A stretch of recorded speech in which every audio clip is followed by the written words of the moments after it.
in listen-only mode. Hello, I'd like to convene the March 15th, 2021 Single Family Design Board. May I have roll call, please? Thank you, Chair Miller. This is Mary. I'll go ahead and take the roll call. We have Chair Miller, Here. Vice Chair Sweeney, Here. Board Member Kalaw, Yes. Board Member Klein, Yes. Board Member Motisha, Yes. and Board Member Ziegler. Yes. All right, we have a quorum. Thank you. All right, thank you very much. Moving on to public comment, general business. Any member of the public may address the board for up to 2 minutes on any subject within the jurisdiction that is not scheduled on this agenda. Do we have anyone that would like to speak? If you are attending via webinar and would like to comment on an item not on today's agenda, please raise your hand by following the instructions on screen and clicking the hand icon on your GoToWebinar control panel, which indicates that you wish to speak. While we wait for hands, Mary, did we receive any written comment for items not on today's agenda? Thank you, Barbara and board members. We did receive general written correspondence from Edward Finnegan, and it was distributed to the board before this meeting. Thank you, Mary. There are no hands raised, so Chair Miller, I will hand it back to you. Thank you. All right, thank you very much. Moving on to item B, approval of the minutes for the Single Family Design Board for March 1st, 2021. May I have a motion for approval, please? I'll move. I'll second that. All right, thank you. May we go through the items, please?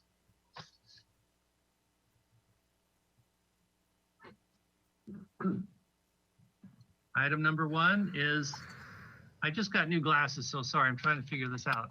36 Rincon Vista Road.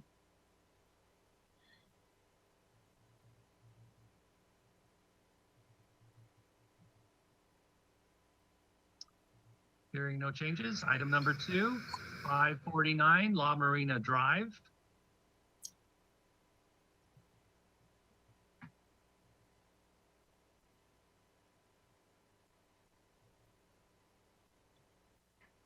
Item number 3, 925 Camino Road.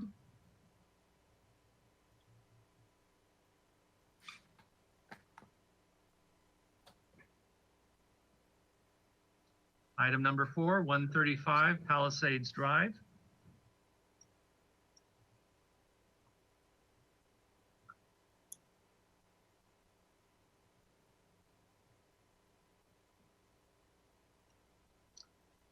Hearing no changes or alterations, may I have a roll call, please? Yes, thank you. This is Mary. I'll go ahead and start with Chair Miller, Yes? Vice Chair Sweeney, Yes. Board Member Kalaw, Yes. Board Member Klein, Yes. Board Member Motisha, Yes. and Board Member Ziegler. Yes. All right, the motion carried. Thank you.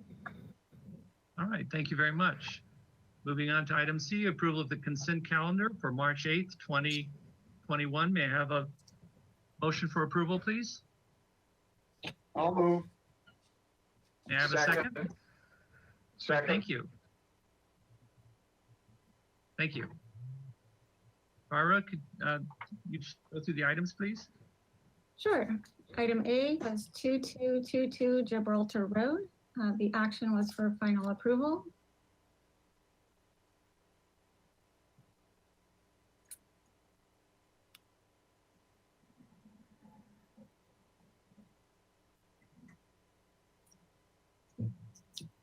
Item B was 1514 Veronica Place. The action was for project design approval and final approval. On item A, the reviewers were board members Motisha and Klein, and item B, the reviewer was board member Klein. Thank you. Moving on to today's agenda or items for the consent, March 15th. May I have a motion for approval? Sorry. I'll go. Oh, roll call. Sorry, I'm forgetting this. No, Thank you. So I'll start with Chair Miller, Yes. Vice Chair Sweeney, Yes. Board Member Colossus, Yes. Board Member Klein, Yes. Board Member Motisha, Yes. and Board Member Ziegler. Yes. All right, the motion carries. Thank you. Thank you very much. Now, moving on to March 8th, 2021 for today's consent. May I have a motion for approval, please? So move. Thank you. May I have a second, please? Second. I think Jonathan won. Ms. Burkhardt, could you go through the items, please? Sure. Item A was for 3150 Seacliff. The action was for final approval. Item B was 1762 Calle Cerro. The action was for final approval. And item C was 3416 Marina Drive. The action was for project design approval. The reviewers were board members Motisha and Klein. Thank you. Thank you. May I have roll call, please? All right, I'll go ahead and start with Chair Miller, Yes. Vice Chair Sweeney, Yes. Board Member Colossus, Yes. Board Member Klein, Yes. Board Member Motisha, Yes. and Board Member Ziegler. Yes. All right, motion carries. Thank you. All right, thank you very much. Okay, item number D, announcements, requests by applicants or continuances of withdrawals, future agenda items and appeals. I actually have an announcement. I'd like to actually kind of assign a homework assignment for the fellow board members, and that actually includes me. And I don't know if you guys are familiar on the website, but there's a link to the Single Family Design Board General Design Guidelines and Meeting Procedures. It's very informative, and I will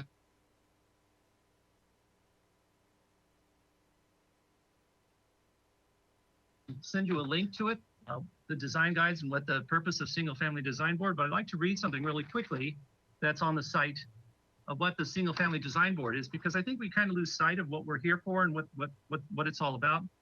The Single Family Design Board was established by ordinance in June 8, 2007 as a result of the Neighborhood Preservation Ordinance, NPO SFDB update process begun in 2004.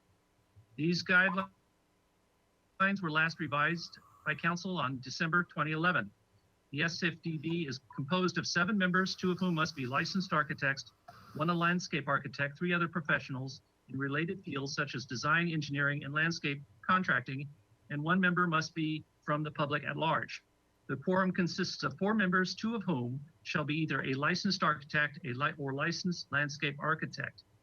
According to the City of Santa Barbara's general plan, Santa Barbara has as its primary goal the provision of a particularly desirable living environment.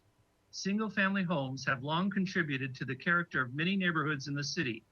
SFDB is charged with the responsibility to ensure homes are completed with high-quality designs that are compatible with the surrounding neighborhood, preserve the city's visual resources, and promote long-term sustainability, contribute to a desirable living environment.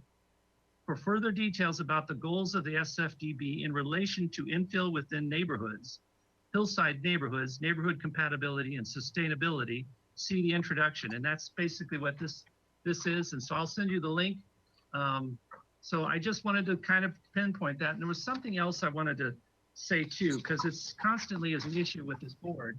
And it's the Single Family Design Board goals. And this is all written in the charter of the city. And one of them is it's item number H, to encourage the preservation of pre-1925 and Hispanic styles of architecture. So basically, that doesn't mean we force people in that particular style, but that's kind of the bias of our community. It's kind of the heritage and the legacy of who we are in this community. So that's just something in the background that I thought is very important for us to be aware of and to be kind of cognizant. The other thing I want to make clear, because there's a lot of community activism and a lot of conversations about the community and how the city council is in relationship with the community, and that the Single Family Design Board is not a branch of the government. It's a branch of the community, and we represent the community. And so that's, I think, an important aspect, and a lot of people get lost to that, because the Single Family Design Board, the Architectural Board of Review, and the Historical Landmarks Committee are all committees that are community-based, where the community can come in and speak their piece and actually be a stakeholder of the actual development of this community. So I just wanted to make that announcement, and I think that's what makes our community very special and a very vibrant city. So I just wanted to make that announcement, and so I'll follow and give you that link after the meeting. Mr. Chair, Yes, please. I Yes. just have a quick question. Does that have an update on it? Originally adopted 2007, revised December 11th, and printed June 2012. So looks like the last time it was, yeah, so the last time it was revised was in 2011? Looks like it, yes. Okay, great. Thank That is you. correct. Yeah. Now, prior to that, we used to get a book.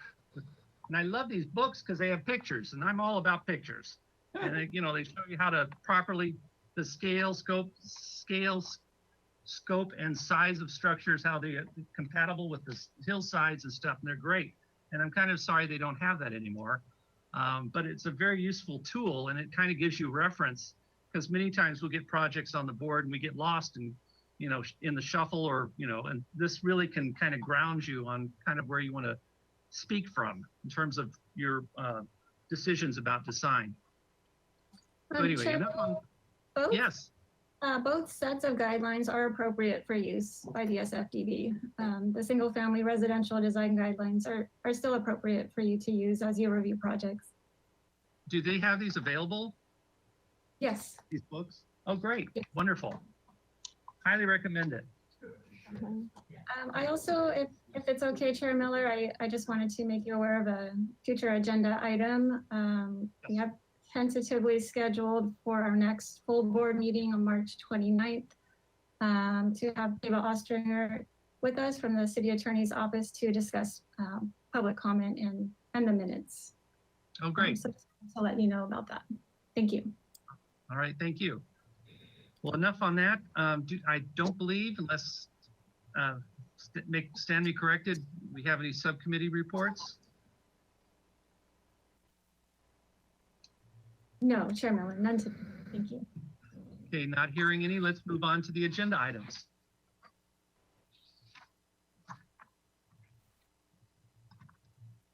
Okay, this is an item for final approval. It is 1553 Shoreline Drive. It's a revised project proposal to construct a smaller single-story residence of approximately 1,944 square feet with an attached approximately 500 square foot garage, a 28 square foot storage space, a 33 square foot mechanical room, and 43 square foot trash enclosure. The project also includes a new patio, pool, and spa on a 23,333 square foot vacant lot on the coastal bluff. Grading for the project would involve approximately 340 cubic yards of cut and 35 cubic yards of fill. The coastal development permit of the project was approved by the Planning Commission on August 13th, 2020, and a level 2 substantial conformance determination was approved by staff on November 4th, 2020. Final approval is requested. Project plans require substantial conformance to the plans that received project design approval on October 26, 2020. The project was last reviewed October 26, 2020. Do we have minutes from the previous meeting? Mr. Sweeney, would you like to share with us the minutes from the last meeting? Thank you. Designer return the following comments. The board makes the finding of the development, including the proposed structures and grading, is appropriate to the site. is designed to avoid visible scarring and does not significantly modify the natural topography of the site or the natural appearance of any ridgeline or hillside. The development maintains a scale and form that blends with the hillside by minimizing the visual appearance of structures and the overall height of structures. 2, the applicant shall study the proportions and the scale of the higher roof. 3, the board makes the finding that the neighborhood preservation ordinance criteria have been met as stated in subsection 22.69.05 of the City of Santa Barbara Municipal Code with the following comments. A, the project is consistent with the scenic character of the city and enhances the appearance of the neighborhood. The project is compatible because there are other homes nearby with contemporary architecture in the neighborhood. The board has approved other projects nearby that do not have a lantern effect, but have found this project will not have a large impact off the bluff. B, the project is consistent with the neighborhood in size, bulk, and scale. C, the quality of architecture and materials are used. D, there is a specimen oak tree on the site that will be protected and cared for and will minimize the impact on the site and neighboring area. E, the project follows good neighbor guidelines. F, the project's some impact on public views, but the Planning Commission has previously reviewed the project and has indicated that the Coastal Commission's visual policy is alignment with the city's recommendation. The board recognizes that information and the board will recommend this project is in compliance with for a substantial conformance determination. That was made on a motion by Sweeney, seconded by Motisha on a 6-0 vote. Farrell was absent, motion carried. Thank you very much. Mr. Oshner, would you please present your project and kind of go through the minutes for us, if you can? Yes, very good. Thank you. And good afternoon, everyone. So let's see. Really, there was really only one item that we felt, that was requiring response to. Item 2. And I think that was a comment by Fred. It's a good comment. We've been looking at that. Basically, the thought is that the volume of the one-story mass, is it higher than it needs to be? And so relative to the scale and to the way that it extends out to the patio. So we went back and looked at that, and their determination was it could come down a little bit, but then we looked at the exterior massing of the height of that roof element relative to the lower mass next to it. And if I think if we jump right to the elevations, that's probably good to go to. That's back up one there. So if we look at, for example, the west elevation kind of shows that the best, where we're trying to maintain a bit of a hierarchy in masses. And so we could drop that a bit, but then it kind of melts into the next high mass. We have a series of masses. So we thought, the size of that great room can hold up to the height of the ceiling, and the height of that mass stands up well to the next adjacent height of it. So yeah, so I made this longer than it needs to be, but we did look at it and we were comfortable with what we had. Now, aside from that, I can go through the project. We've got established materials and colors. Kind of this structure is a bit of the sister structure next door. It acts a bit of a in concert with it. So the materials, we've got plaster wood and steel, and they've been distributed around the masses as the elevations show. The concept is to have the glass pavilion be the steel, and it's got the dark anodized cladding on it. We've got the simulated wood siding, which is working out very good next door. It's an AZEK material. It's a simulated wood that looks just fabulous. You can't tell the difference in it. It won't cup or age or fade. We've got concealed connections on it, and it miters it back into the windows. And as the windows are set back into it, it looks really good. And then that wood cladding comes up over the parapet and turns back the other side, so it looks very clean. And then we have the plaster, which is treated in the same way as the wood, where the windows are set back and the plaster returns to the dark galvanized windows. And then we have an accent color on the chimney stack, which is a color that simulates concrete. whereas the rest of the plaster on the house is an off-white, the cloud white. So the Timberwolf is that, these colors really don't show up that great. The Galvalume slate there is to show that the other structure has a metal roof. This one, we were going to simulate just the torch down, which you really won't see, but there's a few places from from other homes if you're up high enough to where you could see it. So we're toying around with maybe a lighter version of that, given the green nature of lighter roofing. It's a difficult trade-off these days. You want a light colored roof because it reflects light and is better for cooling, but a dark color is less visible. So it's kind of a difficult decision, but we're going with a lighter version of a torch down on that flat roof. But I want to save some time for Kim. She's our landscape architect. And I think we can, she's also going to go through the stormwater a little bit. I don't know that that needs much attention. That was looked at last time too. But if we can move to the landscape, I think she can pick up. Hi, can everyone hear me? Yes. Okay, great.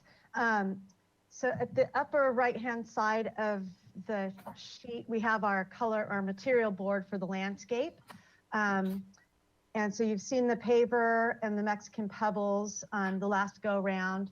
The limestone is what we're using for the front entry walk, the front entry deck that goes through the house and exit, same material all the way inside, outside to the pool deck and the pool coping. So everything's uniform. That ties back into the color on the architecture. The front permeable paver banding and the floating slabs in the front will be the Davis color. The color chip's a bit dark from the website, so I've shown you a photo of what it looks like installed in the field, and then some of the gravel that we're proposing. And then if we could move down to the plan quickly, please. What we're seeing here is the hardscape layout, which was the same as our PDA. We have the permeable paver driveway, the floating slabs. You can see our stormwater planters are collecting water off of the roof deck and the back side of the house. And those two planters on either side of the pool deck are then piped to the permeable paver area in the front. That's being used as a reservoir as well. So the water is stored there to percolate, or if we get a nice big huge rain, it will enter the municipal stormwater system there. We're not proposing to do anything to the storm drain system that exists in the back of the property. And then of note is we do have the oak tree on site, and the oak tree protection notes are on this construction sheet to make sure that that oak tree is protected during construction. And if we can move to the next sheet, please, which is our irrigation plan. So page 16. And quickly, we have a backflow device in the front, which is going to be screened in some bougainvillea.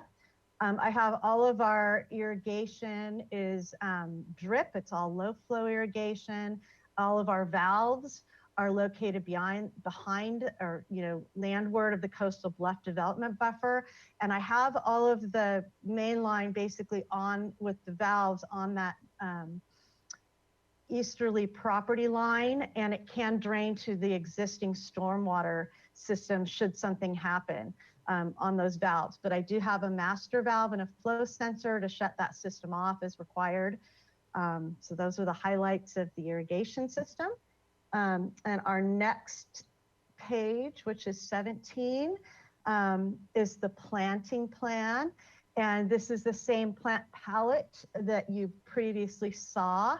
So we're doing the same design intent of creating that vegetative screen, that beautiful landscape between the front of the property and the house. So we're creating this low water use jungle that softens and screens the house, the glass, so the walkway to the house sort of curves and angles in to provide that layer of screening there. And I have 2 jacaranda trees out front. We're preserving the existing street trees.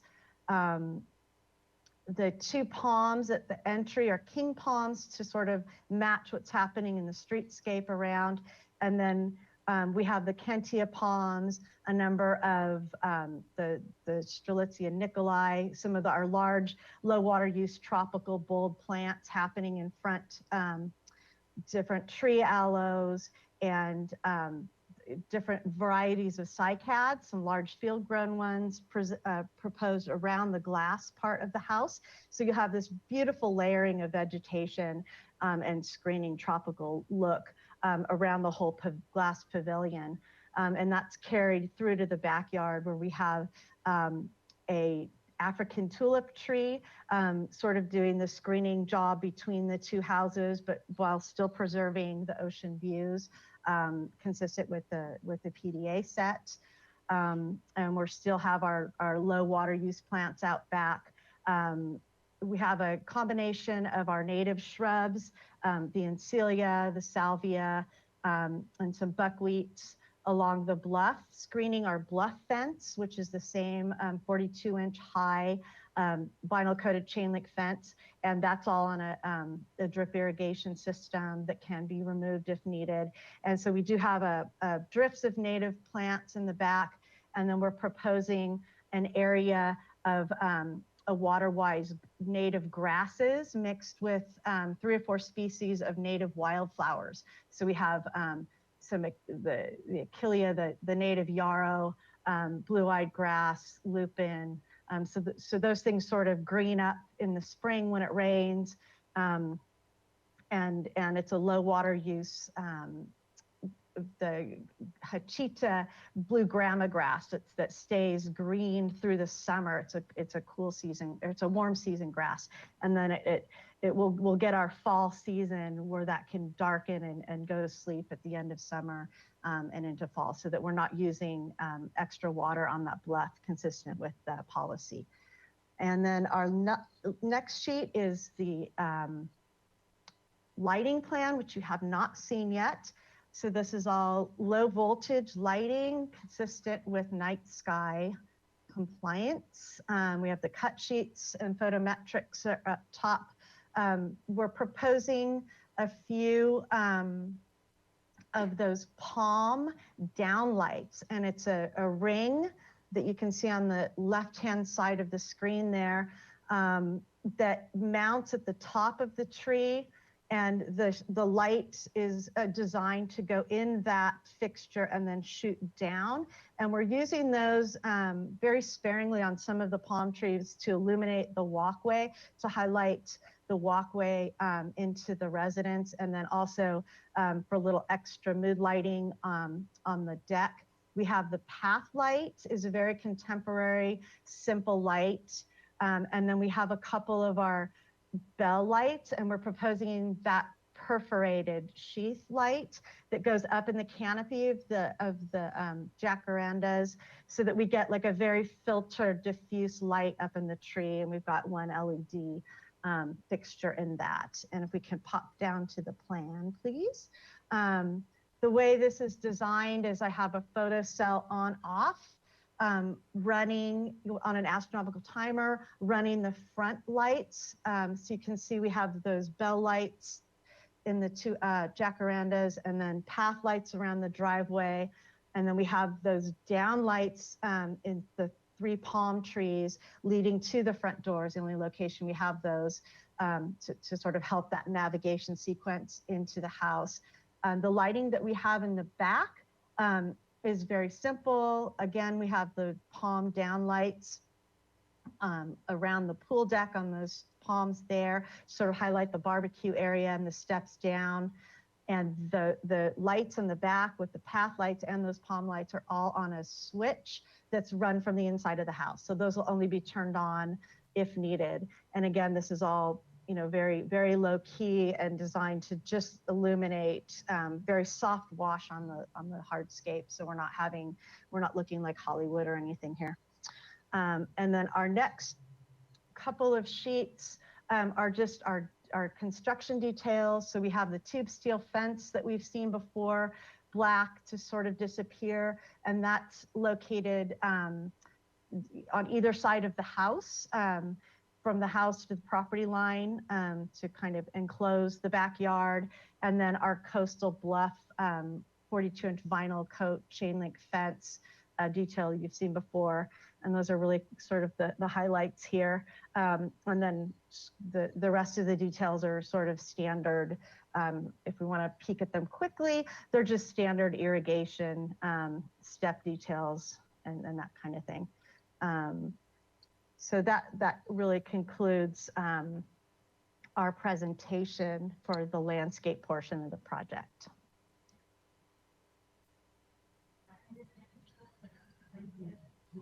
And I think that Thank concludes you. our presentation. Thank you. Yes. Thank you. Ms. Burkhart, did we get any public input? Thank you, Chair Miller. If you are attending by webinar and would like to comment on this item, please follow the directions on screen. Raise your hand by clicking the hand icon on your GoToWebinar control panel, which indicates to me that you wish to speak. While we wait for hands, Mary, did we receive any written correspondence for this item? Thank you, Barbara. We have not received any written correspondence for this item. All right, thank you. There are no hands raised, so I will hand it back to you, Chair Miller, for questions. I would like to let you know that this project does have a case planner, Robert Dostalek. He is in attendance today. Should you have questions for him, with that, I'll hand it back to you for questions. Thank you. All right, thank you. All right, I'll just go down the roster and see who has questions. Board Member Sweeney, do you have any questions, please? Just one quick one on the landscaping, the metal fence on the westerly property, has that been reviewed by the neighbor?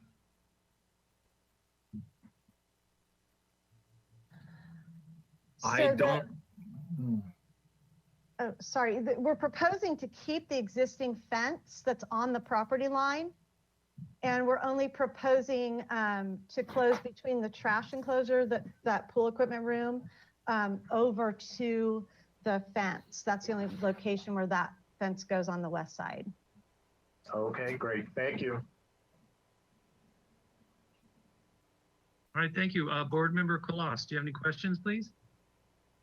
I have 3 quick questions. Is there any precedent in the neighborhood for the, I'll call them lanterns for lack of a better way of putting it, in the jacarandas at the front of the project?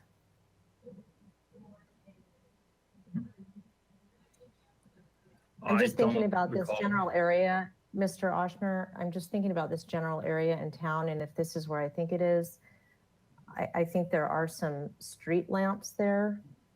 And I'm just wondering if that's necessary. I'm just trying to find out what the general context is for that. Well, I'd like to defer to Kim. She probably has a better visual on that. I understand the concept, but not really the intensity of. My understanding is it's very subtle, but. Yeah, it's a very subtle light. I think most of the lights I've seen on Shoreline are more of the spotlight. They're a more intense light.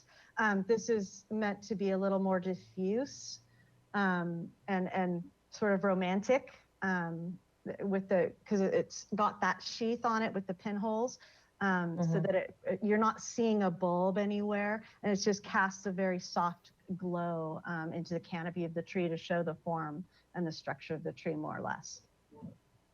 Okay. And then you had mentioned, I did look back at minutes and documents from the last time this was seen, but Mr. Oshner, you had mentioned that this relates to a nearby structure or an adjacent home. Are there any photos of that residence that we could refer to quickly? Well, it's under construction, and the photos do show up. The forms are there. It's being extensively remodeled right now, but here we go. Okay. So this is the upper right photo. There is kind of fairly recent, and it shows the forms that are inspiring this project. We Okay. do have extensive renderings of that building, and we've been careful to make sure that this building is similar yet different and can be perceived along with it, but also, I suppose in the future, these are separate properties, so can still be considered distinctively different. Okay. And then the last question is, do you have a detail that illustrates the relationship of the transom windows to the vertical steel columns for the, I'll call it the glass wall, that is the tall volume? Yeah, so we have a detail of where that's meeting the soffit above, and it's a flush detail.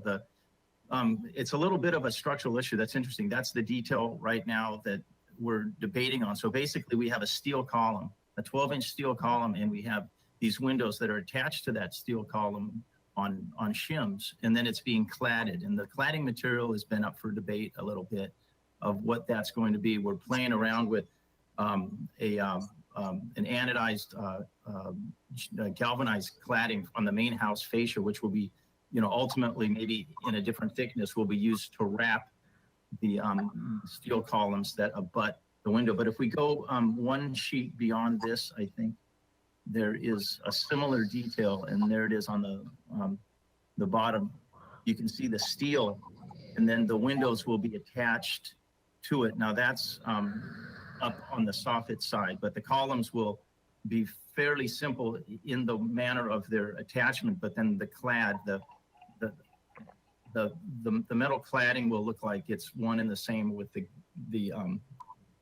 dark windows that come up to it with a very minimal jamb. I guess what I'm trying to understand is whether the jam of are those transoms operable? The Mr. Oster? transoms are not operable. No.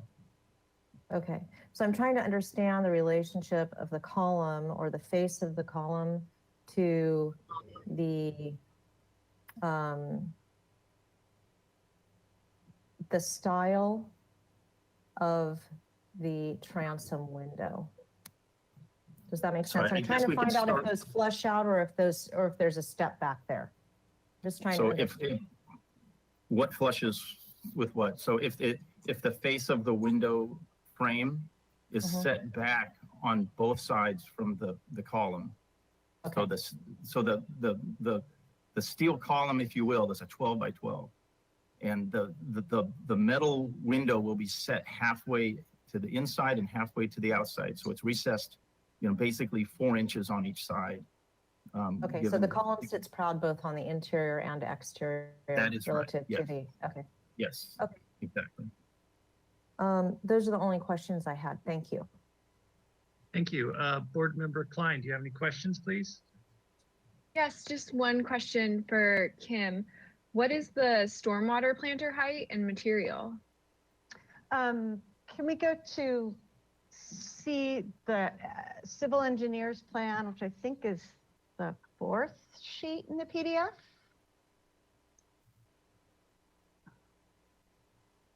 Next one, right there. Oop. Forward one sheet, please. There we go. So as you can see here, they're down in grade, so it's going to be just sitting proud a couple inches. So the holding media is below grade, if you will, set down into the landscape. Great. Does that answer? Yep, that answers it. Thank you. All right, thank you. Board Member Motisha, questions? No questions. All right, thank you. Board Member Ziegler, do we have any questions? No questions. All right, thank you. All right, moving on to, I have no questions myself, so I'll move on to the board for comments. Board Member Sweeney, do you have any comments, please? Chair Miller, could I interrupt real quick Sure, before yes, we get into comments? I would just like to confirm with board members Colas and Klein that they reviewed the plans, minutes, and video from the October 26, 2020 meeting. I So that they did. can comment.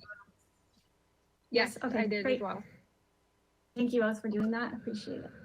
I'll hand it back to you for comments. Thank you. Okay, thank you.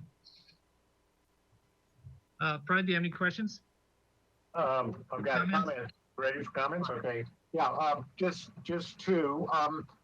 One is on the lighting, and the tree lighting. This gets in my mind to the question of what does the community really want or accept, and the neighborhood. And as Ms. Kloss pointed out, we probably don't have a good feel for that at this point as a board. We have to decide as a community whether we want the jungle cruise at night or whether we want dark sky. And you know, it's like we have an ordinance against shiny metal material, but we keep approving standing seam metal roofs, which shine. I was out after yesterday's raining and they shine. Sorry, but they do. And so that's a wider conversation that I don't think has come to the forefront. There's no rational reason why we should not approve what they're proposing today, as long as it supposedly meets night sky compliance. But on the other hand, does it really meet the view of the neighborhood? I guess if the whole neighborhood was lighting their jacaranda trees or other trees, et cetera, you know, it's just something we don't know and probably haven't paid attention to, at least for myself. So that's a concern as we move into the future and we have folks that have sufficient amount of funds to build these new homes and can afford this type of lighting, which I'm sure is not cheap. And then my second comment is on the building process. It's my understanding when we give this project final approval, that those drawings move immediately to the building department for plan check. And so any design changes that occur because of plan check comments, if they're substantial, it's my understanding that those projects are supposed to come back to us as a board for re-review, review after final, et cetera. What's not clear to me is whether these drawings are really ready to go, given the conversation about the window wall, et cetera. So that's just, you know, does somebody at the staff level pay attention to that, or is that not a big concern? So anyway, those are my comments. Thank you. Mr. Sweeney, do you want to comments from the planner? The representative is here. I don't know, can he answer Fred's questions? Has that been a conversation with the city? Is he here? Mr. Chair, can you hear me? Hi. Can you hear me okay? Yes. Okay. Mr. Chair, board members, thank you. I'm Robert Dostalek, the staff planner for the project, and I handled the discretionary aspect. And yes, it would come to our attention if there were some substantive changes to the design. The project does get rerouted through us. So that's something that we would hopefully notice. It doesn't happen very frequently. And some are minor enough where they can be handled at the building permit stage. Some might trigger a substantial conformance determination. Is there a possibility of getting a sense of where that threshold is, Mr. Dostalek? I mean, I understand if a volume significantly changes or if a large fenestration changes, that would presumably trigger something.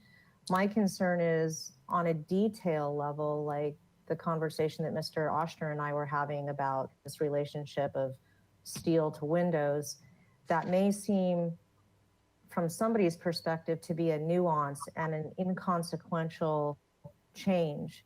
But from an architectural standpoint, that's a significant change because it changes the thickness and the perceived heaviness or lightness of an elevation. And so I'm wondering if things at that level or to that degree of detail are being considered in this rerouting. So the thresholds, to answer your question, the thresholds are a case-by-case basis depending on the project. but sometimes the details that come back, we would be able to review those. I'm trying to think of an example where there would be a plan check correction that would change a lighting fixture or something like that. Perhaps you could provide a hypothetical. I'm following your question. I'm just trying to think of an example where that might occur from a building So correction. an example might be an applicant comes in with a detail showing a column that's a 4x12 and it has a 2-inch jamb to a sash, to a window sash. And they have plan check corrections. They come back in with the corrections and then they've modified that jamb to the sash to become 2.5 inches and the column has increased to a 6. Is that something that is going to trigger rerouting? I'm not exactly sure on the answer to that question. That's something that we would examine, but it's not entirely sure whether it would come to the attention of the person reviewing it. That's not a good way of putting it. Basically, when the corrections come back, the applicant would respond to the corrections, so we'd be able to see where changes may occur. I think Mr. Chair, I have one additional question just to tail on Ms. Colos's question to the staff. Is there a qualified licensed design architect on the planning end of the staff that reviews this kind of stuff? In terms of a licensed architect of the planning staff versus building? Yeah, so a person that's versed as an architect, as a licensed architect versed in design, is there someone on planning that actually looks at that, not only in our board, but the other boards?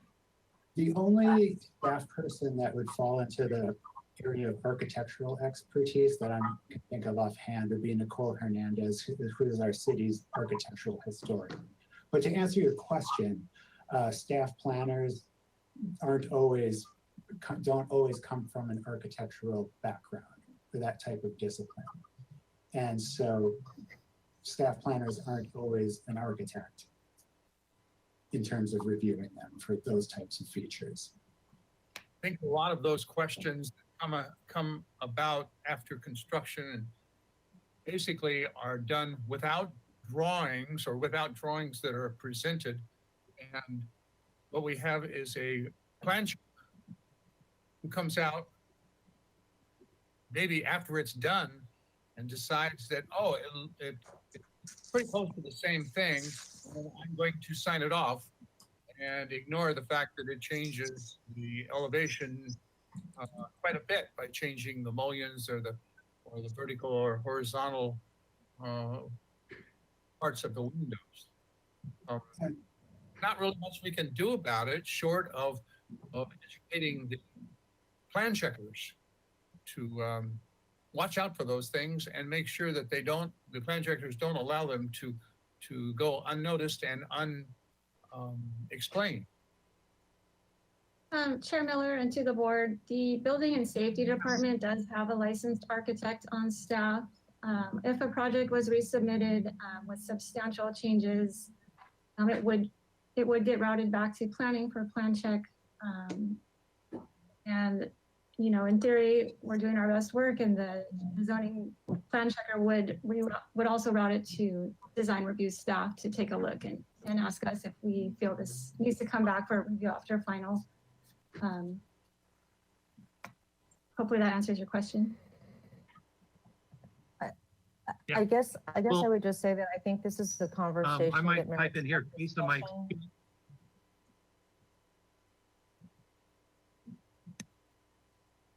Well, yeah, and hearing of this for me, and I can definitely Fred and Joe can follow up because of us being on the board on our experience, and in particular, and I'll just say for like the standing metal seam roof, there was a major conversation and actually very contentious conversation about that, where it went clear to the single family design or the city council, and they ruled that basically, and correct me if I'm wrong, Fred or Joe, that if anything with a metal seam roof, we have to approve it. However, it came back later that certain neighbors started complaining about them because they do reflect.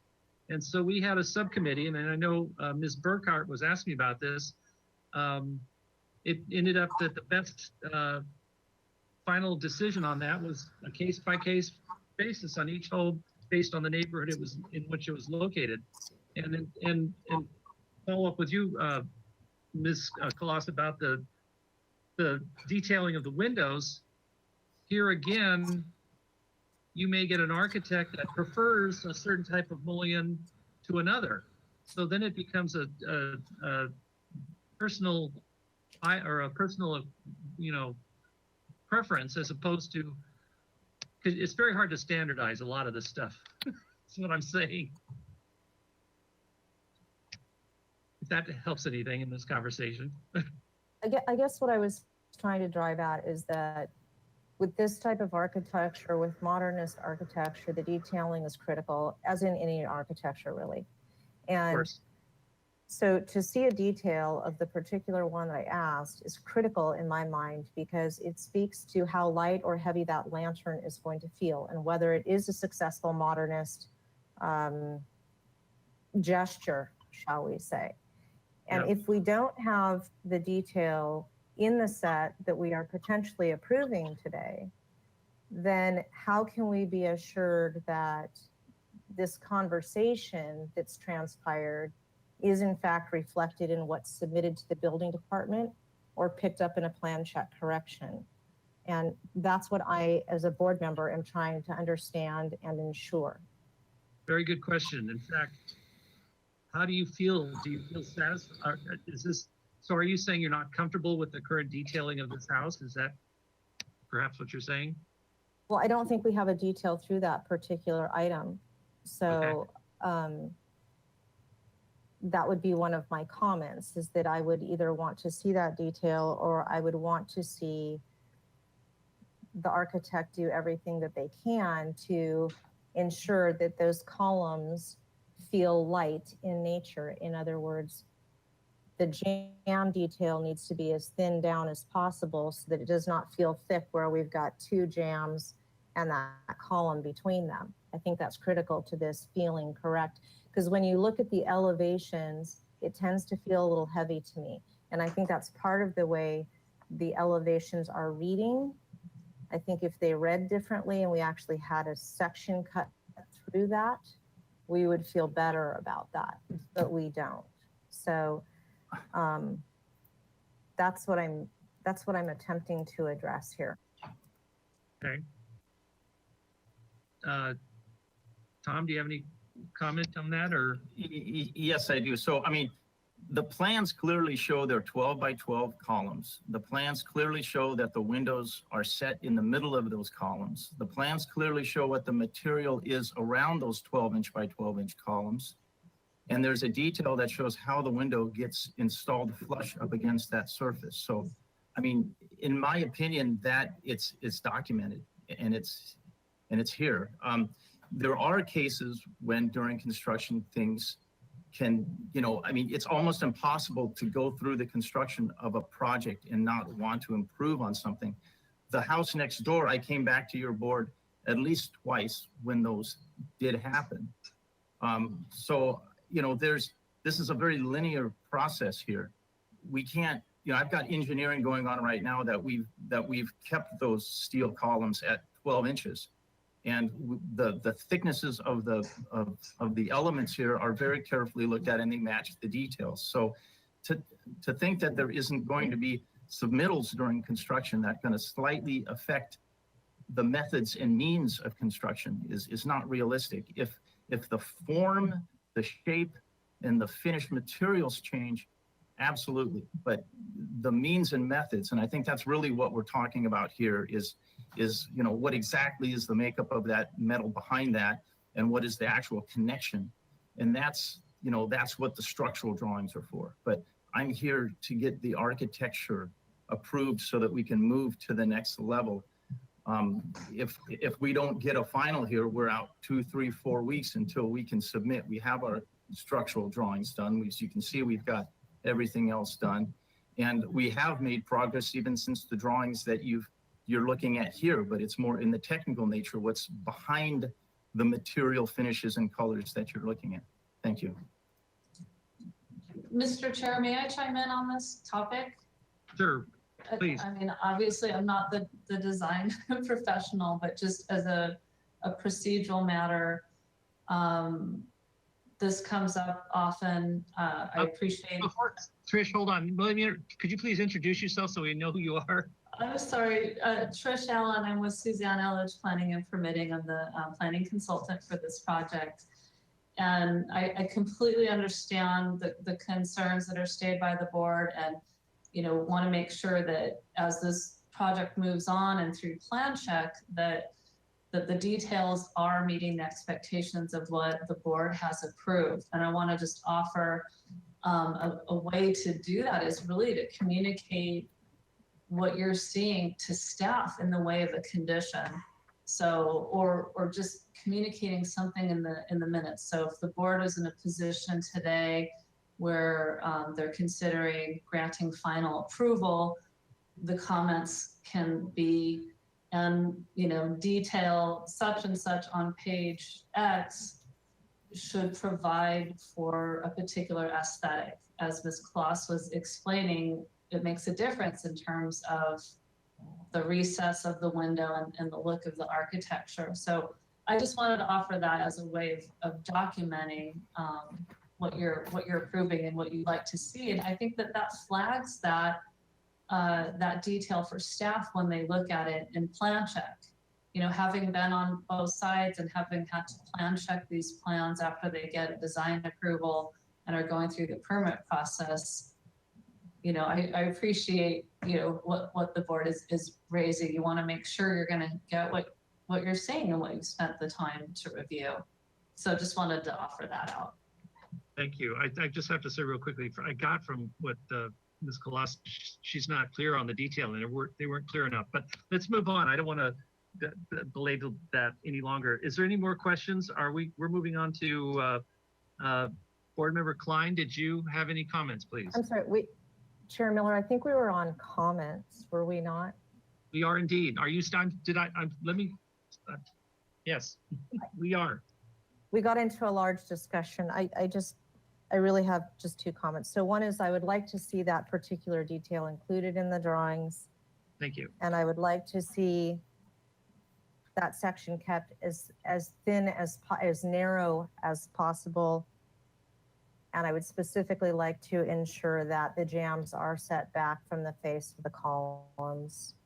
I personally am not comfortable approving the lighting in the trees out in the front. I think it creates a precedent whereby from a neighborhood standpoint, we could be looking at, Sally and Joe, who are next door neighbors, they have the same lighting, but then 3 doors down, we have different lanterns, and all of a sudden we start having this streetscape with varied lighting in the trees, in the canopy of trees that are actually on the properties, which would create a lot of inconsistency and a bit of a Disneyland look to the neighborhood. So I personally can't support those lights.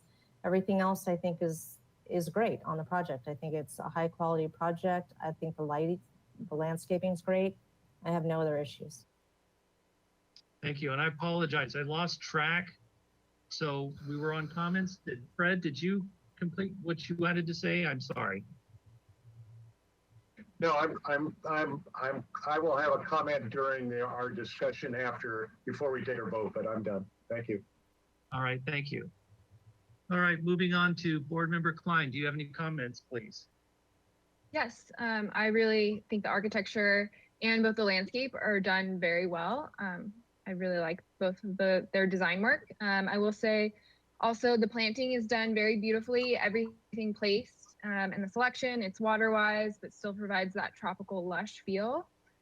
And I also appreciate the removal of invasives and the replacement with natives in the back. I think that is also appropriate and compatible with Santa Barbara. And also I appreciate pointing out the screening of the backflow device, of the irrigation. And I do think the lighting is appropriate and it's high quality. And I think it is compatible with the neighborhood. And I think it provides safety throughout the space. I understand the concern with the front lantern looking ones, but they are very minimal. They provide kind of like a moon glow. You might have to see it to believe it. But I think it really provides more of that romantic feel that Kim was saying. It's very uninvasive. It still keeps the sky dark. But I can see your concern there as well. But I wanted to provide that input on the lights. And that's all. Thank you very much. Board Member Motisha, do you have any comments, please? Yes, I do. I really appreciate what you've done about reducing the size of the house. I'm looking at my map right now, and they've really put the whoever does these maps on the computer, the lot is at the base of Loyola Drive, I think. You come down Loyola Drive and you run right into the lot, if I'm not mistaken. And yes, that corner has a lot of lighting, but I drive along Cliff Drive a lot, or Shoreline a lot. And I've noticed over the years, and this is a number of years, that, okay, this is correct. What's on my computer is wrong. They put this lot way over to the, as I'm looking at the site plan right now, way to the right on Shoreline. So they're off on this map. As you come down Loyola there, you run into that lot, and I beg to differ with Leslie and Fred about this lantern, I wouldn't call it a lantern effect. Leslie, you called it a Disneyland effect. As you drive along Shoreline, going east or going west, you can tell what is new and what is not new. Especially on Shoreline, if you're going east on Shoreline to your right towards the ocean, you go past a lot of houses that the walls and the fences are right on the property line, and they're really dark, really dark. And on the other side of the road, on the mountain side of the road, which would be the north side, it's well lit, and a lot of fun to drive along there because they are all different, and they are they're not really strong. And I appreciate what the comments about these are going to be very subdued lighting, but it really gives Shoreline Drive a really nice effect if you drive along there and notice all those different lights if they're subdued. Because especially just east of this property on the same side of the street, there are no street lights, and it's very dark on those houses that are, or the walls and the fences that are right on the sidewalk, and they're 8 to 10 feet tall. And it changes as you go up. As you're going west on Shoreline, it changes. The light from one side of the street to the other side of the street changes, and it's much more. It's nicer to me. I'm giving an effect, and I think I'm standing behind our single family design board criteria that says, hey, you don't have to have it completely like it's always been, and it is changing. It's giving it more light to that Shoreline Drive, which is a nice way of driving or walking down that street, going towards Shoreline Park, or coming all the way back up to, walking back up to the shopping center, Lazy Acres, and the school up there. Yeah, and that's my comments. Oh, thank you. All right, thank you. Board Member Ziegler, do you have any comments, please? No comments. I'm listening to everybody, and I have to agree that it all makes a lot of sense, but no comments. Okay, thank you. I have no comments either. So with that being said, I think we can move on to a motion. The client is requesting approval, design approval, or we can ask him to come back for another review. Who would like to entertain a motion, please? I will try that. All right. I'd like to make a motion that we give him give the project final approval without having to come back. I think he has, the applicant has done. No, I don't know. Sure, go ahead. I'm sorry, do they have complete plans? I don't know if you can, I don't think, I think we just, hold a minute, we did request that, okay, I'll put in that we request that the details that have been asked for by Leslie Colossus be incorporated with drawings. I don't think it needs to act us to give us a final approval that we saw the details. I think they can be in this final approval. And it needn't come back, give it final approval with our standard performance verbal comments that have already been made, include those also, or substantial compliance. That's my proposal. okay, was it? Mr. Chair, I will second that, but with the proviso, if the maker of the motion, I think we need to just clarify, could the applicant tell us the detail number that we should put in the motion that Ms. Kloss wanted to pay attention to? I missed the number of that detail. And Mr. Chair, if I may, when you have a moment, I'd like to jump in. There's one minor zoning plan check correction that we'd like to add as a condition. For the motion, yes, you can speak now, please. Sure. So I reached out to Mr. Oxner on this, and he's aware and hopefully still amenable. On sheet A 1.4,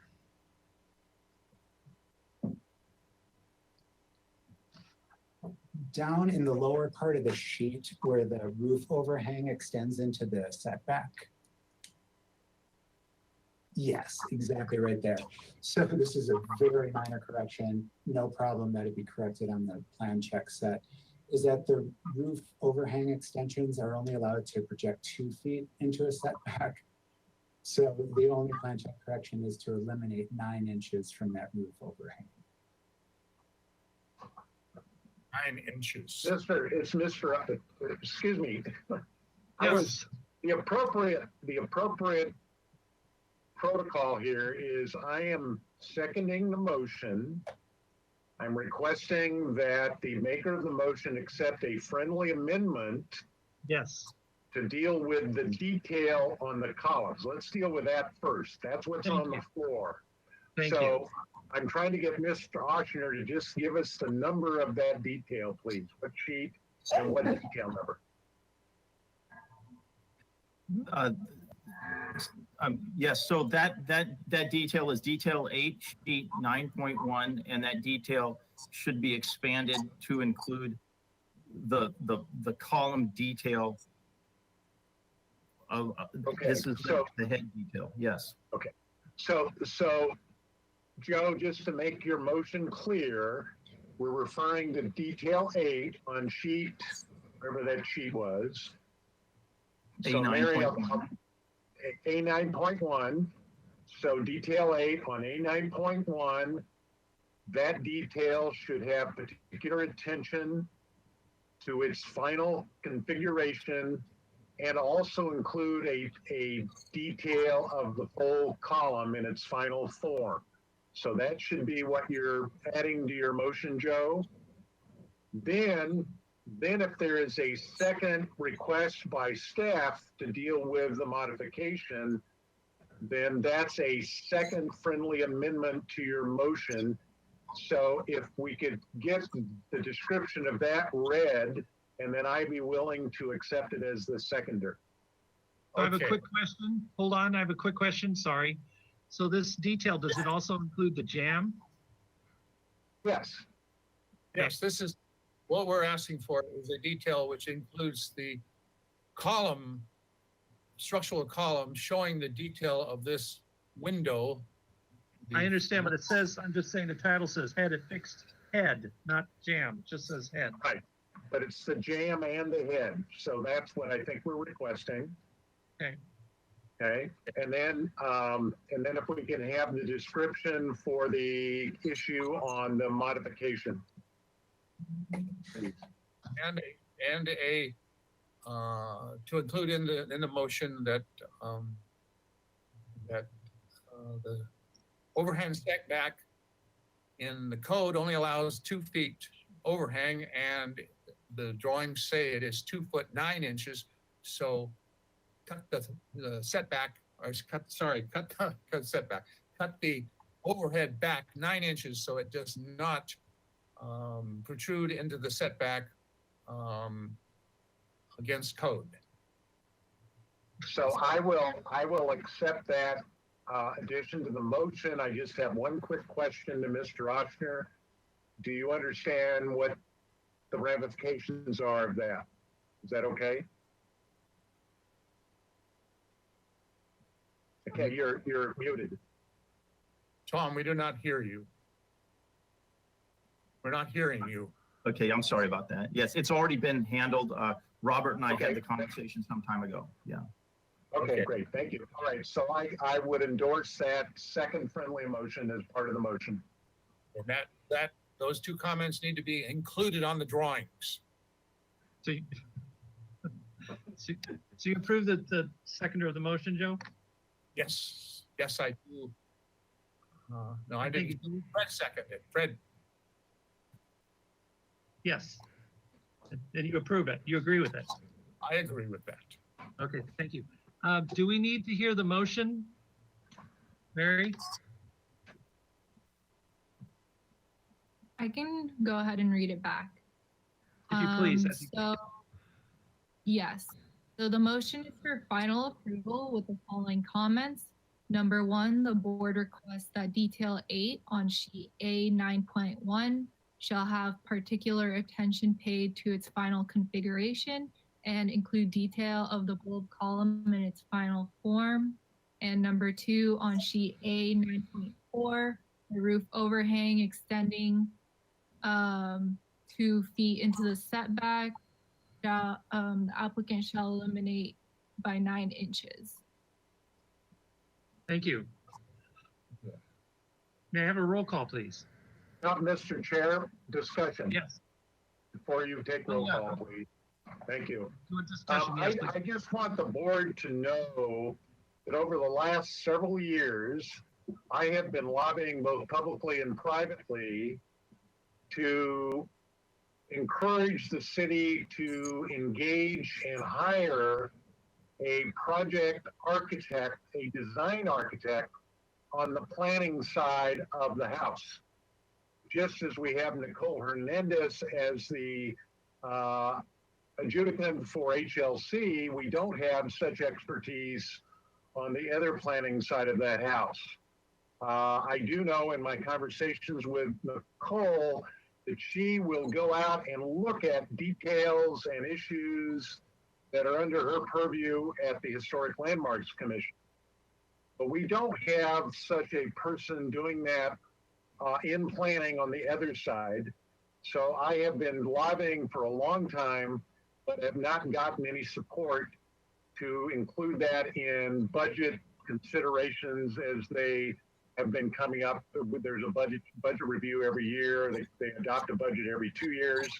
That request has not gotten any support. So I just want you to know there has been an effort to try to deal with that, particularly because our work on our board covers a lot of architectural styles, unlike the HLC and a few others. So that was just a piece of information. Thank you. Thank you.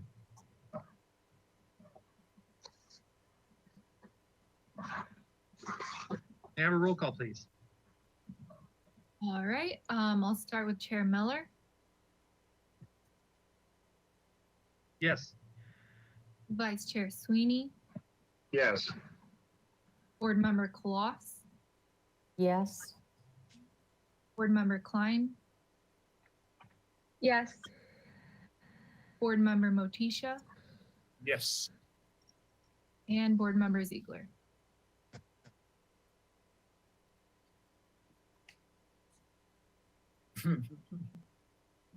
Jonathan, say yes. Yes. Very good. All right, the motion carries. Thank you. All right, thank you very much. Thank you. Thank you very much. Thank you. Okay, moving on to item number 2. Oh, and there's a 10-day appeal process for this project.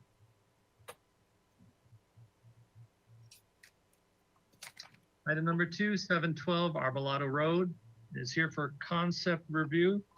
This is a continued item, so I'll read into the record.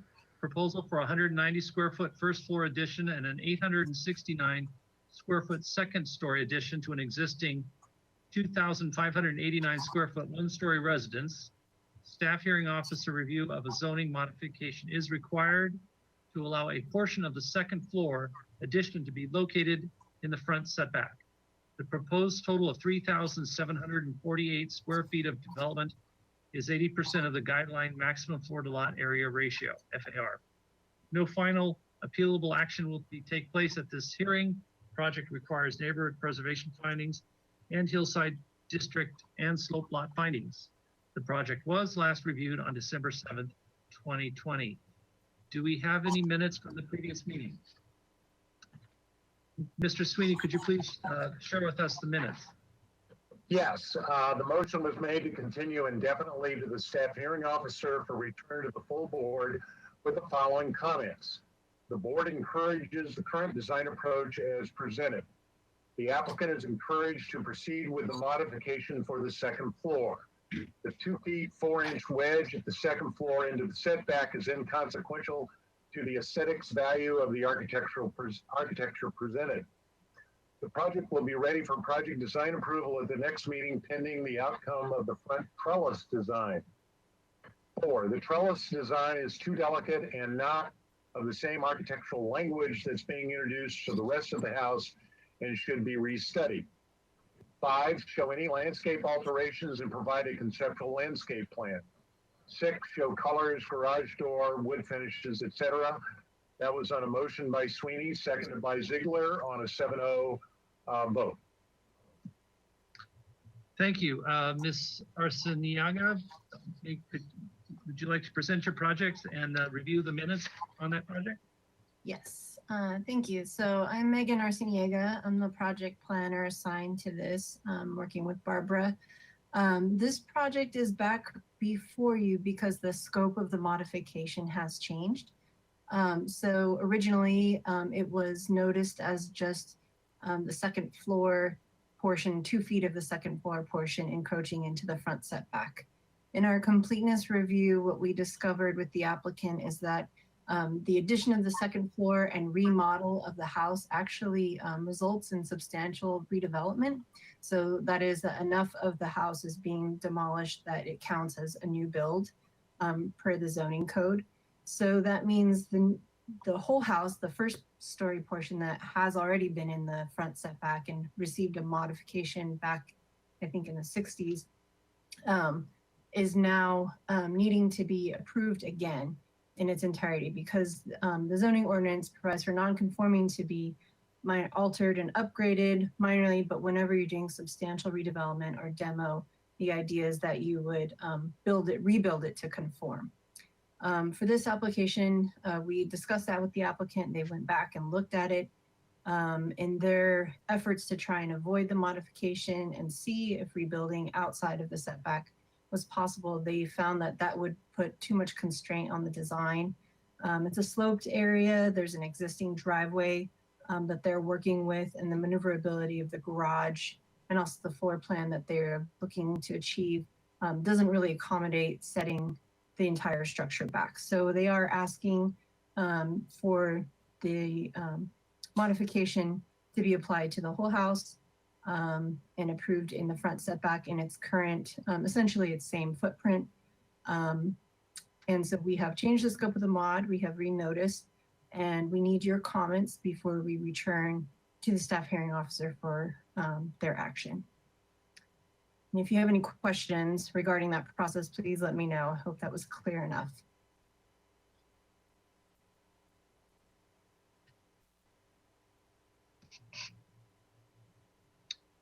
I see Mr. Hornbuckle came up. Do you have anything you'd like to say or add? No, the project is exactly as it was the last time you saw it. So I think I'll spare you guys the time and although I think I remember if we go past 5 o'clock, you guys get beer and pizza. So if you want me to drag it out that long, I can. Yeah. No, I'm here to answer questions. So I don't know that there's any information you need, but I'm happy to answer any questions. All right, thank you. Mr. Chair, Yes. I will add that staff prepared a memo for this, and we kind of laid out the scope of what we're looking for from the board is to still make comments on the aesthetic appropriateness now knowing the new scope of the mod. That's what we need. We don't need appropriateness of the mod, just appropriateness of the design. Okay, thank you. All right. Brian, Miller, Yes. I think we have commented on the appropriate of the design. Can I ask a clarification here? Are you coming back because the building is now setting farther into the setback, or only because there is you've discovered there's more substantial work being done on the house? Well, Miller, we do need to wait for public comment before we can get into questions. I don't know if the applicant wants to. Good question, John. Good question. Hold on to it. Oh yeah, it needs to be clarified before we get public comment. That's why we asked it now. Well, I don't know. That's the jurisdiction of the city. Barbara, please. If the applicant would like to give a bit of a presentation just to refamiliarize the board with the project quickly, that might help. And then we can get into questions. Sure. Yeah. If we want to go to the site plan sheet, I think it's the 4th sheet in the set. So this is the existing site plan. You can see the dashed line that cuts through the building footprint is the front setback. So there's a little triangular portion in the bottom left, then in the middle, and then that full or the kind of majority of the garage at the right, which sets into that setback as well. If we go to the next sheet, please. This is the proposed site plan, which has not changed since the last time you saw it. It is literally exactly the same. So again, you see at the front of at the south side of the house, we are matching the existing footprint. So we are not, extending further into the front setback at all. So this is really kind of a technicality because in the last meeting, it was the front setback modification was noted only for the second floor addition. But because we're altering more than 50% of the structure, that counts as a substantial redevelopment, which then all portions of the setback modification need to be approved. So it needs to be the second floor portion as well as the entire first floor portions that extend into that front setback. So as I said, it's really just kind of a technicality and something that just needed to be noticed as such before we can, and get your comments on before we can proceed to the staff hearing officer. All right, thank you. Ms. Burkhart, did we get any public comment, please? Thank you, Chair Miller. If you are, I'm sorry, there are actually no members of the public attending by webinar at this time. Mary, did we receive any written comment on this item? Thank you, Barbara. We have not received any written correspondence for this item. Okay, thank you. Chair Miller, I hand it back to you for questions. Thank you. All right, thank you. Board Member Sweeney, do you have any questions, please? Yeah, could we focus out a little bit on that site plan that we were just on, please? So as I understand it, based on the memo that we received in terms of discussion from the applicant feels that if they had to move that corner, that's the two-car garage, I guess. If they had to move that corner, push the whole footprint back to get it within the setback line, that would cause a higher retaining wall and a steeper driveway, correct? Correct, yeah, and just maneuverability issues, yeah, into the garage. Okay, could you point out where that retaining wall is, please? It's hard to see on this screen where it is. Yeah, it's, I can't do it here, but I mean, it's shown there. It's maybe, if you look at the kitchen, it's maybe about 4 or 5 feet to the north. Yeah, right Okay. there. That's it exactly. So, so in other words, you'd have to rebuild that in order to move the house back, correct? We'd have to cut that entire hillside back and basically rebuild that retaining wall. Okay, and more than likely, because of that, it would be a higher retaining wall, would it not? Absolutely. Okay, all right, thank you. So, and then going back to the memo, and this is maybe questions for staff. Under discussion, it talks about after the SFDB's review of the project in December 2020, it was determined that the demolition associated with the project improvements would result in a substantial redevelopment of the existing residence. I'm assuming by the presentation made so far is that this was a determination made by staff, planning staff or building staff. Who made that determination? Mr. Chair and Vice Chair, that was a determination made by the applicant. Given we gave them the code section of what would be involved and where the tipping point is. So it's more than 50% of 2 out of 3 elements, roofing, exterior walls, and foundation.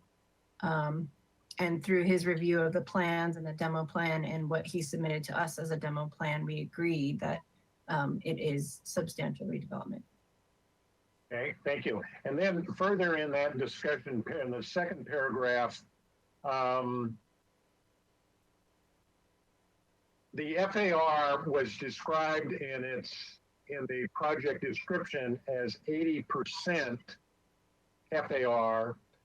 What I'm understanding from the applicant or from this request, if they were to move this all back to get it to fit into that footprint of setbacks, would that reduce the FAR? Do we know, or it remain the same? Maybe that's a question to the applicant. No, it wouldn't necessarily. I mean, we could theoretically take the entire house as proposed and just push it back, 10 feet so that we're out of the setback.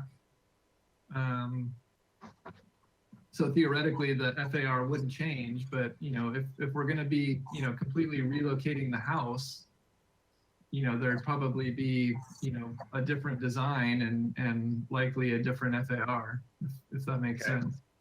Okay, thank you. And then final question, given where you've had to go now back, you're having to do a step back and then go back to the staff hearing officer, you haven't used that opportunity to address any further concerns we had about the trellis. That'll come to us next time, I assume?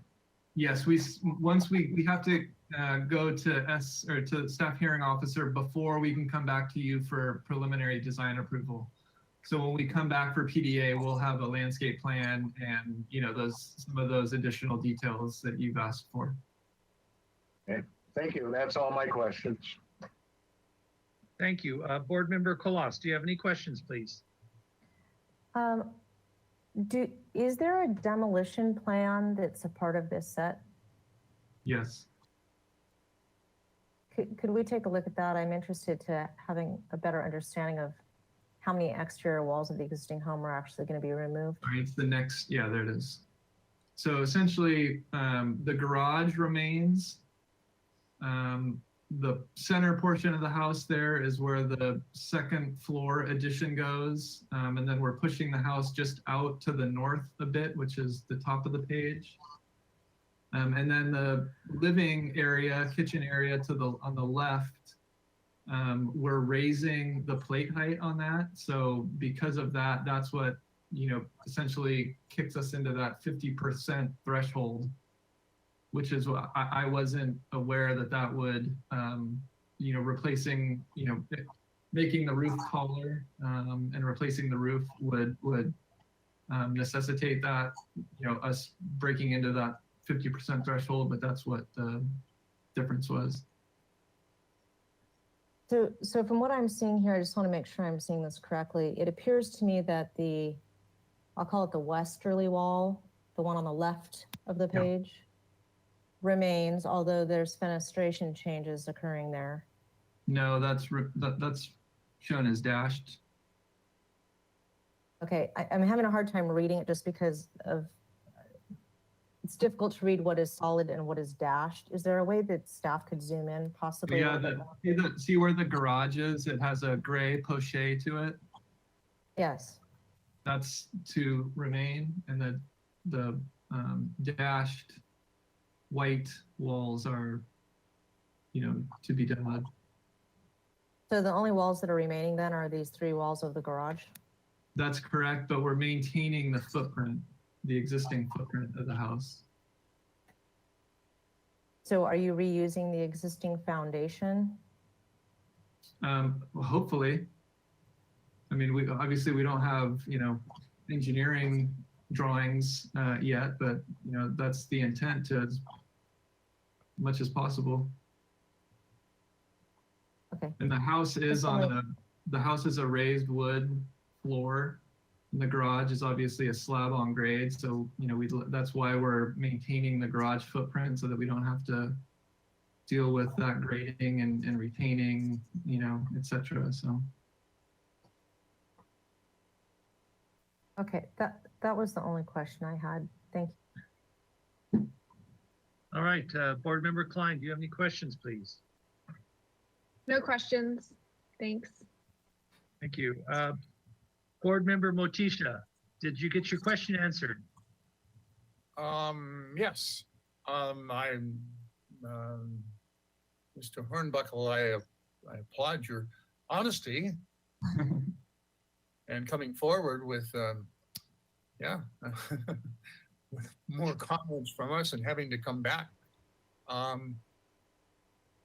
I remember this project very explicitly, and we made a comment before about, or I made a comment before about turning 2 bathrooms into 2 potential bedrooms, one library and 1 bedroom with no bathroom at all. And I'm seeing what you're presenting again, and again you have.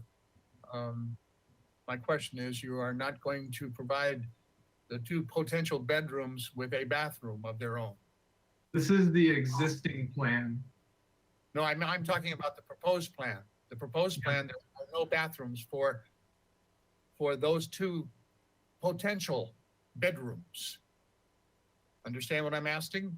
Well, there's a powder room. There's no shower. A bathroom, that's a powder room. I'm talking bathroom with a shower, something that you can wash yourself with. That's correct.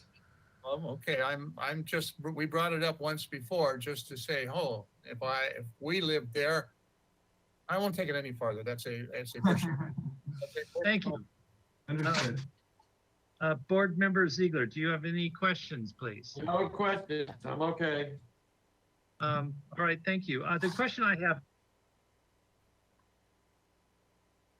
I just need some clarification regarding the trellis, because there was an extensive comment about it on the minutes. So are you saying that the trellis has not been addressed yet because you need us to approve your modification on this particular meeting first? Yeah, so we have to go back. We have to go to the staff hearing officer first for approval of the setback modification. Once we get approval from the staff hearing officer, we will be coming back to you for preliminary design approval, at which time we'll have, a landscape plan, we'll study the trellis, we'll, provide the additional details that you requested at the last meeting. I just don't want to spend the time and the client's money on any of that until we get, approval from the staff hearing officer. All right, thank you. Interesting. All right. that was my only question. Bringing it back to the board for comments. Mr. Sweeney, do you have any comments, please? I think Mr. Motisha was correct. We've already said this is aesthetically appropriate. So I'm going to stick with that. And yes, we'll want to see the trellis when it comes back. Just an additional comment. I'm doing a project with the city of Santa Cruz right now, and it's night and day what you have to deal with versus here. And up there, they've recognized that their topography and their corner lots get dealt with totally differently. They have a way to deal with 2 front yards. They don't do that. They recognize that it's absurd to have 2 front yards. And, you know, as I said in the past, when the city downzoned in 1970, they didn't pay attention to topography. Santa Cruz did, we didn't, and now we have to struggle with every time some owner has to deal with this stuff. So, but I think what they're here for today is to get our aesthetic approval of the house as designed and it's placed on the site. I think it's appropriate and would support a motion that moves this to the staff hearing officer with that view. Thank you. Thank you. And may I add, Mr. Sweeney, I'd love to be curious to see what Santa Cruz does. That would be insightful. Yeah, to see it's a different world. They treat you differently. I won't even get into it. Sorry. All right. Board Member Kalas, do you have any comments, please? I came in late to the part. Oh, I'm sorry. Let me. There I am. I've been here. I apologize. I came late to the party on this one, although I did watch this review in real time in preparation for being on the board when this was in front of you in December. I can support the project primarily because of the topography, as Co-Chair Sweeney has noted. It does give me a little bit of heartburn just because I feel like there's so much being demolished on this particular project that I feel as though advantage is being taken to a certain degree of the setbacks and, you know, the minor retention of the garage. It feels to me like something like the whole house could just pivot slightly and it could be conforming. But I understand the topographic issues and I'm sensitive to those, as well as the fact that they've got a triangular lot with 2 large setbacks.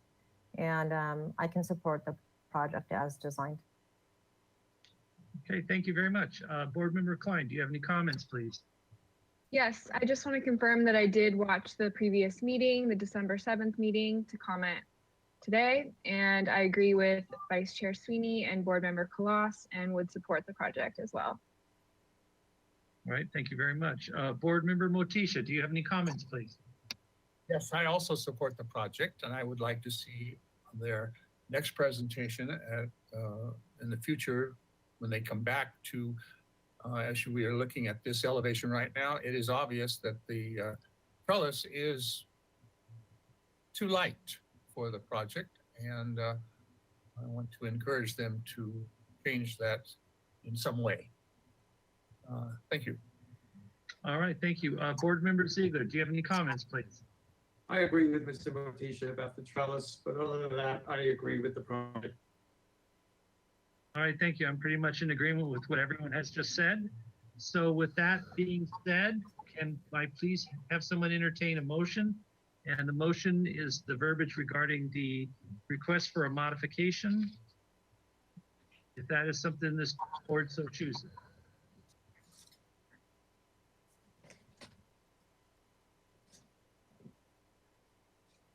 I don't have the language in front of me, Chair Miller, but I'm happy to make the motion if perhaps staff could bring it up. Thank you. So I think this is, we can't actually, we actually can't provide an action on this, right? So we're just providing comments to the show. Yeah, supporting the request for modification. Okay, so the board supports the architectural style and general massing of the project. Specifically, I'm reading this as I'm trying to talk here. Specifically, the findings that are in 22.69.020.B.2a in regards to hillside design district of 20% more in slope. And we would support the modifications given the topography and existing conditions on the site. And we would request that the applicant return after their show hearing, if approved, to review the detailing and further development of the project details. Thank you. Mr. Sweeney, it looks like you want to say something? No, if the motion doesn't get a second, it dies. And the only reason I share that is I know Ms. Kloss was trying to figure out how to do this. Yes. But I would suggest we let the motion die and I'll try a new motion. Sorry. I am happy to pass the baton and rescind my motion. Okay. The motion dies for lack of a second. And so I'll do a new motion if you don't mind. That the board would reiterate its previous support of the aesthetics of this project as it's placed on the lot site, understanding that there is now a requirement that because of the greater than 50% demolition requires a different consideration for the modification, which the board supports aesthetically, and that we feel the general approach of the size, bulk, and scale and architectural design will be acceptable for for project design approval at the next meeting, barring any discussion or changes in review of the trellis. That's my motion. Who else would you like? I'm going to second it so we can make sure it's a good motion. I'll second it. Okay. Okay. And then the question to staff, does that cover what you needed? Yes, it does. Thank you. I see a nod, yes, up and down. Okay, thank you. And I have to interject real quickly. We used to have that cheat sheet, that laminated cheat sheet, Barbara. I don't know. Yeah, but Brian, that wouldn't help on this type of a motion. Okay, then. Thank you. That answers my question. Okay. All right, may I have a roll call, please? Yes, thank. I'll start with Chair Miller, Yes. Vice Chair Sweeney, Yes. Board Member Koloss, Yes. Board Member Klein, Yes. Board Member Motisha, Definitely yes. and Board Member Ziegler. Yes. All right, the motion carries. Thank you. All right, thank you very much, Mary. Thank you all. Thank you. Thank you. I believe that's the final item on our agenda tonight. So I'm going to close Single Family Design Board for March 15th. Thank you very much, you guys. You.